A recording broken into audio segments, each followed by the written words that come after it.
Aviso a la audiencia. Le recordamos que las agencias de inteligencia pueden espiar, leer, escuchar, analizar, archivar y bloquear sus cuentas de correo, sus aplicaciones de mensajería, sus cuentas de redes sociales y cualquier otro medio de comunicación, ajustándose a leyes que desconocemos y a pesar de que violan nuestra privacidad, de nuestra parte les informamos que nada podemos hacer.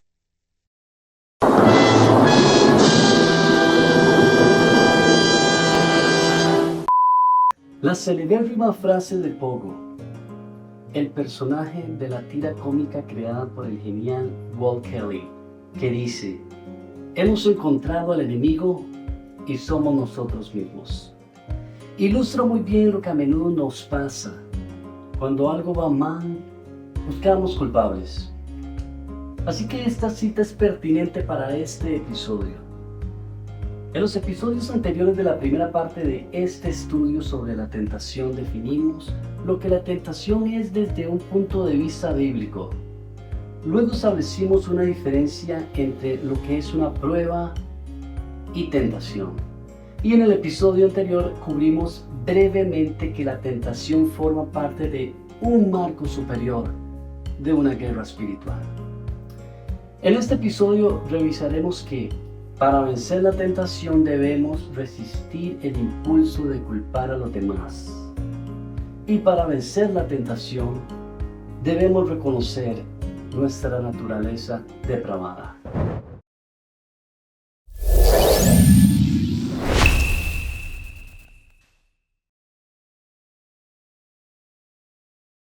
Hola y bienvenido. Te invitamos a que si te gusta el contenido de este video, suscríbete al canal y haz clic en la campana de notificación para que no te pierdas ninguno de los nuevos episodios. Esperamos que este video sea de bendición. Que nadie al ser tentado diga: es Dios quien me tienta. Porque Dios no puede ser tentado por el mal, ni tampoco tienta Él a nadie.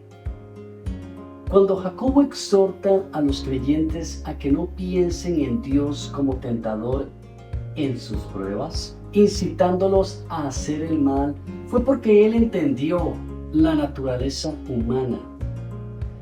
Desde la caída de Adán en el jardín, la humanidad ha sido propensa a evadir responsabilidades.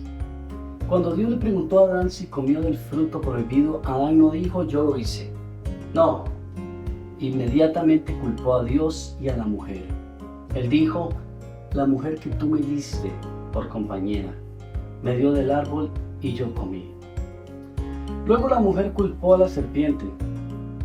Ahora bien, esta es la tendencia natural de la humanidad caída: culpar a los demás y evadir la responsabilidad.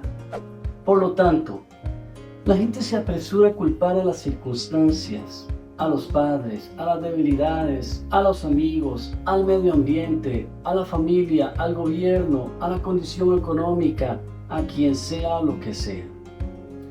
A veces incluso culpan al pecado mismo llamándolo una enfermedad o una orientación, como si no hubiera elección involucrada. En última instancia, la gente culpa a Dios. Proverbios 19:3 dice: la necedad del hombre le hace perder el rumbo y para colmo, su corazón se irrita contra el Señor. En Isaías 63:17 encontramos una afirmación absolutamente fuera de lugar. ¿Por qué, Señor, nos desvías de tus caminos y endureces nuestro corazón para que no te temamos?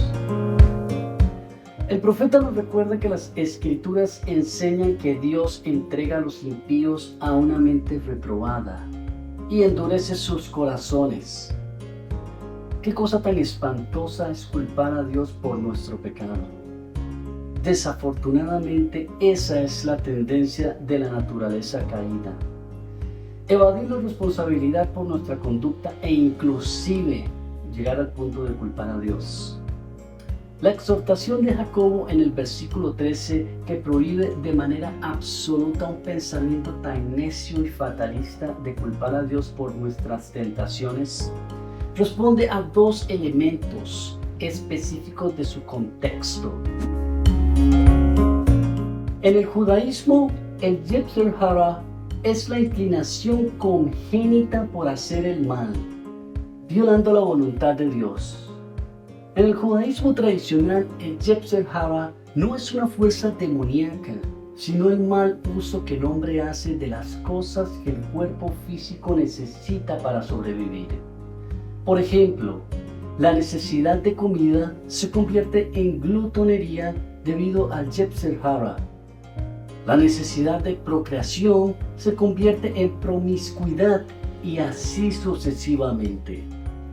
El Talmud habla de la dificultad de vencer la inclinación al mal, y cito: ¿a qué se parece la inclinación al mal en el hombre? Es como un padre que tuvo un hijo, lo bañó, lo ungió con aceite, lo alimentó y le dio de beber. Y le colgó una bolsa de dinero alrededor de su cuello. Luego llevó a su hijo a la entrada de un burdel. ¿Qué podía hacer el hijo para evitar pecar? Esta postura doctrinal se vuelve extraña cuando peligrosamente afirmamos que si Dios ha creado al hombre con inclinaciones tanto buenas como malas, entonces Dios es responsable por nuestra tentación y nuestro pecado. Porque si Dios es el creador de todo, y debido a que Él creó al hombre, Él también debió haber creado el Yetzer Hara. En la narración de Caín y Abel en Génesis capítulo 4 versículo 7, Dios le dice a Caín: si haces bien, ¿no serás aceptado? Pero si no haces bien, el pecado yace a la puerta y te codicia, pero tú debes dominarlo. La implicación es que cada hombre, a través de una relación personal con Dios, es capaz de vencer el pecado si realmente desea hacerlo. Estos cristianos judíos podían haber estado especialmente tentados a culpar a Dios debido a la influencia pagana de las sociedades en las que vivían. Los paganos comúnmente culpaban a las deidades por todo, dado que las deidades paganas se originaron en la imaginación humana, tenían deseos humanos, incluidos sus defectos. Eran lujuriosos, engañosos, de mal genio y generalmente malvados. Lucharon entre sí y con la gente. Bajaron y tuvieron sexo con mujeres, engañaron a la gente, etc. Por lo tanto, algunos cristianos judíos podrían haber pensado que Dios era igual. Para combatir esto, Jacobo afirma que Dios no puede ser tentado por el mal, ni Él tentará a nadie. Esencialmente, Jacobo aclaró que el Dios de la Biblia no es como las deidades paganas. Él es absolutamente santo, perfecto e incorruptible. Era importante que estos creyentes entendieran el carácter de Dios para que no culparan a Dios, pero también para que fueran victoriosos sobre la tentación. Si nos enojamos con Dios y nos alejamos de Él, especialmente las pruebas, perdemos la capacidad de resistir la tentación. Algunos culpan a Dios por permitir ciertas circunstancias. ¿Por qué Dios permitió que ocurriera ese accidente o adversidad? ¿Por qué Dios me permitió casarme con esta persona? Debido a sus circunstancias, se rebelan contra Dios, dudando de su bondad y amor por ellos. Algunos culpan a Dios diciendo o insinuando que fueron creados de cierta manera. No todos culpan a Dios directamente. Simplemente dicen: así soy yo, esta es mi personalidad, o yo nací así. Y al tomar esta postura, declaran que Dios entiende y aprueba. El punto de Jacobo es claro: nunca venceremos las tentaciones si continuamente culpamos a Dios o a los demás. Además de lo dicho, quiero agregar que la teología evangélica se opone a la psicología determinista. No podemos exagerar el daño que ha infligido a los individuos la enseñanza del determinismo psíquico de Sigmund Freud y el psicoanálisis, que dice que aquellos que tienen una conducta equivocada es porque están enfermos. La implicación freudiana es reprochable porque si nosotros no somos responsables por la enfermedad física, ¿por qué habríamos de ser culpados por lo que llamamos pecado, el cual es síntoma de una enfermedad mental? Las escuelas de psiquiatría moderna, basadas en este principio no bíblico, han fallado al tratar los problemas emocionales. Estos psiquiatras se han convertido en busca excusas profesionales, hurgando a través del pasado, las presiones del presente, las ansiedades del futuro, buscando un aparador en donde colocar la culpa. Sin embargo, la Biblia enseña que cada persona es responsable. Estos patrones no son causados por las circunstancias, sino más bien por su respuesta a las circunstancias. El individuo es responsable último de sus decisiones y opciones éticas y existenciales. Las Escrituras enseñan que Dios odia tanto el pecado que las personas merecen la muerte por ser pecadores. Sin embargo, debido a que Dios también es amoroso, envió a su Hijo a morir por los pecados del mundo, para que podamos tener salvación por medio de la fe en Él. Cada uno es tentado cuando sus propios malos deseos lo arrastran y seducen. En este texto, Jacobo no se enfoca en los enemigos externos como el mundo y el diablo. Lo hará más tarde en su epístola. Se enfoca en nuestro principal enemigo, nuestros propios malos deseos. Dios no es nuestro problema, afirma Jacobo, es la naturaleza malvada con la que nacemos. En Mateo capítulo 15, versículo 19, Cristo lo dijo de esta manera: porque del corazón provienen malos pensamientos, homicidios, adulterios, fornicaciones, robos, falsos testimonios y calumnias.